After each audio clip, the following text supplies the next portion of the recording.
So now that we understand what color schemes are and how to use them, let's talk about the golden ratio of colors in design. Now, remember, everything that we talk about in this course is a guideline because design is so subjective that there's no hard and fast rules of using any of this stuff.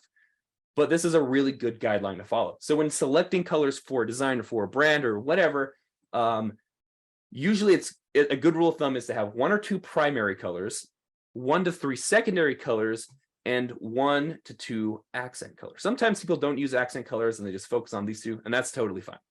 But that's a good guideline to follow when coming up with a color scheme. So the golden ratio for colors is 6:3:1. So that means 60% of the color used on your design in your layout should be a primary color. 60% should be a primary color. 30% should be one of your secondary colors or all of your secondary colors. And then 10%, if you have an accent color, 10% should be your accent color. Another really good one that a lot of people follow is 7:3. So 70% of the color on your design is your primary and 30% is your secondary.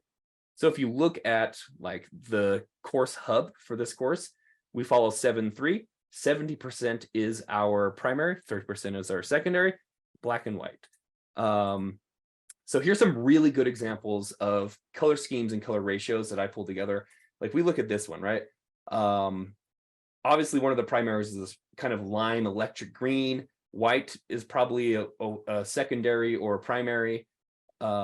See how those primary colors and secondary colors really dominate the design? Yeah, see, so they've got their electric green and their white, and then black is their secondary or even their accent color. Primarily this design, obviously they've got some like staple panels here, but primarily it's white and green with black accents. Is this rule only for graphic design or applies for all other formats like painting and so on? Painting, you just kind of follow whatever you want, but this is primarily just for graphic design or visual design, layout design. So whether it's print or a digital medium, I would follow these sort of guidelines.